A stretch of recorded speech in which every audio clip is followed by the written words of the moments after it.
देखिए रिजवान साहब, ये जब मोदी की बात होती है और इस इंतहापसंद जो हिंदू इस वक्त वहाँ पे मौजूद हैं, इनकी जब बात होती है मुख्तलिफ इस्टेब्लिशमेंट के अंदर और अजीत देवल से लेकर जो है वो विपिन रावत तक, तो हम थोड़े से जज्बाती हो जाते हैं। ये ऐसा नहीं है।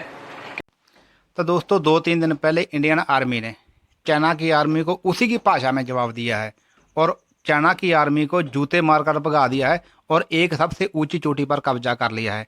और जो पाकिस्तान चाइना को अपना आका मानता था और उसकी सह पर बड़ी बड़ी डींगे मारता था, अब पाकिस्तान को सूझ नहीं रहा। अब पाकिस्तानी लोग क्या बातें करते हैं इस वीडियो में आप देखेंगे, उसके बाद हम इसके ऊपर कुछ चर्चा करेंगे। सबसे पहले हमारी आपसे रिक्वेस्ट था कि आप हमारे चैनल को सब्सक्राइब जरूर कर दीजिए। अब इंडिया के जो पहले आर्मी चीफ थे बिपिन रावत साहब, और उनको अब जो है उन्होंने एक नया ओहदा क्रिएट करके कोऑर्डिनेटर टाइप का वो एक उनको रिटेन किया। आपसे पूछना ये चाह रहा था इमरान मसूद साहब कि वहाँ पे अब ये बात शुरू हो गई है कि ये जो इन्होंने 2 फ्रंट डॉक्ट्राइन क्राफ्ट किया था बिपिन रावत साहब ने, और जिसके मुताबिक ये असले की प्रोक्योरमेंट्स करने जा रहे हैं, जिसके मुताबिक ये नई रिक्रूटमेंट्स कर रहे हैं, नई ट्रेनिंग्स दे रहे हैं। मतलब शुक्र है ये बहस कहीं पाकिस्तान में नहीं हो रही, वरना तो बंदे ही गायब हो जाते हैं। लेकिन वहां पे अब बाकायदा इस बात पे बहस हो रही है। इसका मतलब है कि वहां पे एक ग्रुप मौजूद है।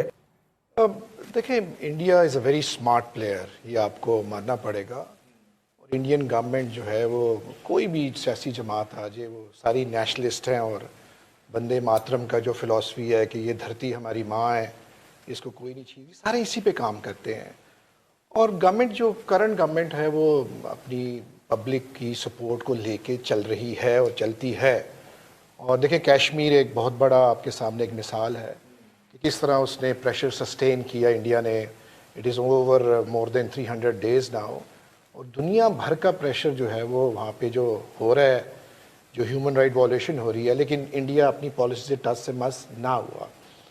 अब दूसरी बात है कि इंडिया में अकाउंटेबिलिटी भी बहुत ज़्यादा है। मुकाबला कमज़ोर लोगों से था ना। हाँ जी, बस वो यही हुआ ना। तो आपका जो आपने जो यहाँ पे बात बताई है वो उसकी वो जो जनरल साहब की, आर्मी चीफ की, देखिए इंडिया में अकाउंटेबिलिटी भी है और एक तकड़े बंदे के साथ इनका, तकड़े मुल्क के साथ इनका एक वहाँ पे मत्था लगा है। और एक रीजनल कह लें पाकिस्तान, एक सवाल उठता है कि पाकिस्तान की अब क्या पॉलिसी होनी चाहिए इसमें। 62 वाली होनी चाहिए जी, हमें अमेरिका जाना चाहिए, ट्रंप से पूछना चाहिए जी कि जी चाइना को मार पड़ रही, साढ़े पास देखिए। हमारे पास तो देखिए, हम चाइना हमारा साथी है, वो जो जट की जो मिसाल होती है, हम तो अपने साथी के साथ खड़े होंगे यहाँ। और इस सिचुएशन को अपॉर्चुनिटी भी हो सकती है इस सारे रीजन के लिए। अब देखना ये है कि इंटरनेशनल प्लेयर्स इसमें अमेरिका बहादुर जो है वो किस तरह इसको प्ले करता है। इंडिया की अपनी लॉबी बड़ी स्ट्रांग है, ये आपको मानना पड़ेगा इसको।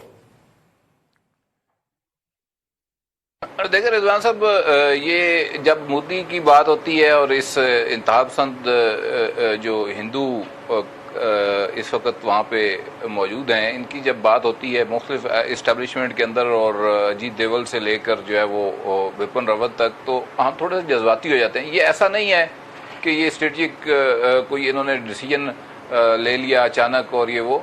देखिए, ये पिछले साल यहाँ पे नादन इनका जो हेडक्वार्टर है उसके अंदर मीटिंग्स होती हैं, जिसमें 2 बड़ी इंटेलिजेंस एजेंसीज के जो है वो चीफ आते हैं। वहाँ पे जो है मंसूबा बनता है इंडिया को कहाँ प्लेस किया जाना है, जहाँ से जो है वो चाइना और इवन के बाद पाकिस्तान के शुमाली इलाका जात के ऊपर अटैक का इन्होंने प्लान किया। कि बेसिकली आपका एक कोर इंटरेस्ट है, कोर स्ट्रेटजिक इंटरेस्ट है, फिर ब्रॉडर स्ट्रेटजिक इंटरेस्ट है, फिर उसके बाद पैराफ्री इंटरेस्ट जो है वो होते हैं। तो चीन के साथ इनका कोई ऐसा स्ट्रेटजिक इंटरेस्ट अपना क्लैश नहीं कर रहा था, मासवाए के जो थपकी लगी हुई है इनको बड़े साहब की। उसके अलावा कोई फिल वक्त रीजनल हेजमनी के हवाले से जो इनका पुराना एक ख्वाब है, और फिर उस ख्वाब को इन्होंने बाकायदा तौर पे अमली शक्ल देने की कोशिश की जब से ये हिंदुत्व राज आया वहाँ पे, और एक मखसूस किस्म का माइंडसेट एक्सट्रीमिज्म जो है वो हर सोसाइटी के अंदर प्रमोट किया गया। उसके बाद दोबारा इन्होंने जो है वो जाकर हमला किया। तो ये सारी सूरत हाल है। प्रोफेशनलिज्म के ऊपर जो भारतीय फौज है और इनकी जो प्रोफेशनल कैपेबिलिटी है, कैपेसिटी है, उसके ऊपर सवाल उठते हैं, चाहे वो एयरफोर्स है, चाहे इनकी ग्राउंड फोर्स है। आपने फरवरी के अंदर देखा था पाकिस्तान के साथ जो छेड़छाड़ की। मेरा ख्याल है कि जो ख्वाहिशात एक तरफ हैं और जो इनकी कैपेसिटी है वो दूसरी तरफ है, दोनों में बड़ा ज़मीन आसमान का फ़र्क है। लेकिन इन्होंने फिर उसके नतीजे में आज पाकिस्तान की इधर LOC के ऊपर शेलिंग और फायरिंग की है, जिसमें एक सिविलियन शहरी जो है वो हमारा शहीद हो गया है। और दोनों तरफ से ये इस वक्त कन्फ्रंट कर रहे हैं, उधर LAC के ऊपर और इधर LOC के ऊपर। यानी दिग्गी खोते तो ते गुस्सा कम्यार थे। इस वक्त मैमल, इस वक्त अगर आप इंडियन एनालिस्ट को सुने जो कि बज़ाहिर तो ये शो करते हैं कि वो इंडिपेंडेंट एनालिस्ट हैं, लेकिन वो लाइन वही ले रहे होते हैं, अपने GHQ की लाइन ले रहे होते हैं। वो कह रहे हैं जी कि मैग्नेटिक वॉर, या जिसको साइबर वॉर कहा जा सकता है, उस पर बहुत ज़्यादा इन्वेस्टमेंट की है चाइना ने और विज़ा विज़ पाकिस्तान ने। साहब, बात ये है कि एक्चुअली जो आप बात कर रहे हैं वो तो बहुत उस तरह के चैनल्स हैं कि रिपब्लिक TV या जी न्यूज़ या इस तरह के जो है जो बहुत ही ज़्यादा प्रो मोदी चैनल्स हैं। लेकिन मैं काफ़ी इंडिया के लिबरल मीडिया को भी फॉलो करती हूँ, खासतौर पर उनका जो अंग्रेजी मीडिया। जब क्लैशेस शुरू हुए थे आज की, अगर आप चाइना की स्टेटमेंट देखें तो चाइना ये कह रहा है, वो तो जो वैली है उसके बारे में भी ये कह रहा है कि उस पर हमारा सोवरेन राइट है। तो एक तो ये भी चीज़ है। दूसरा, अगर आपने एक स्टेटमेंट पढ़ी हो, उनके एडिटर इन चीफ है ग्लोबल टाइम्स के चाइनीज, उन्होंने कहा है कि मैं भारतीय साइड को ये बताना, और जो कि बड़े इन्फ्लुएंशियल है, जाहिर बात है, he is close to the Chinese government also.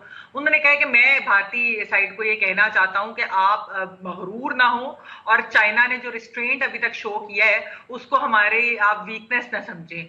और चाइना इंडिया के, भारत के साथ जो है वो कोई क्लैश नहीं चाहता, लेकिन हमें डर है कि ऐसा कुछ हो जाएगा। तो ये भी एक बड़ी इंपॉर्टेंट चीज है। जहां तक आपने पाकिस्तान और वो सारी बात की, देखिए आज पाकिस्तान की आला फौजी क़यादत जो है वो एक इमरजेंसी मीटिंग उन्होंने की है इस पूरी सिचुएशन के ऊपर।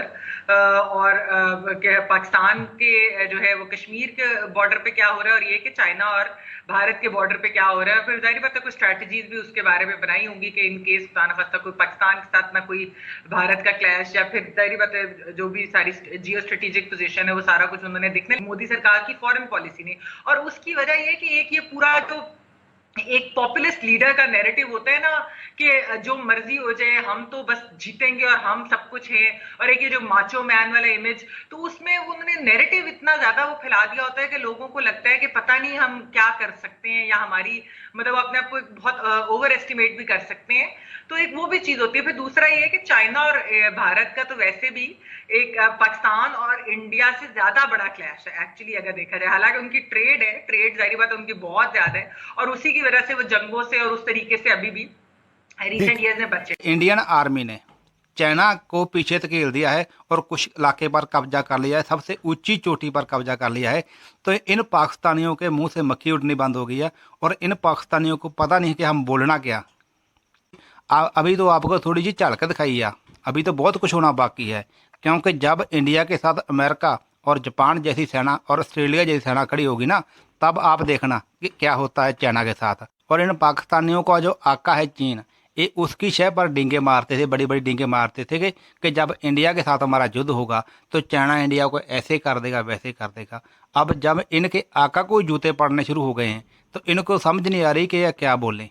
तो आपने इसमें एक और व्यक्ति को सुना होगा जो ये बोल रहा है कि पीछे से बड़े साहब की थापी है। अरे भाई, आपने 35-40 साल उसी बड़े साहब के तलवे चाटे हैं, उससे कर्जा लेने के लिए, पैसे लेने के लिए। आपने 50 साल तक कर उसका पैसा खाया है, आपने उसका पैसा खाकर हराम किया है। जिस अमेरिका की आप बात करते हो ना, उसका पैसा खाकर आपने हराम किया है 50 साल तक कर। अब उसी बड़े साहब ने आपको लात मार दी है और इंडिया के साथ हाथ मिला लिया है, और अब आपको ना तो पैसा देगा और ना ही आपकी कोई बात सुनेगा। अब आप चीन के तलवे चाटो, 10-20 साल आपको वो पैसा देगा, उसके बाद वो भी आपको लात मार देगा।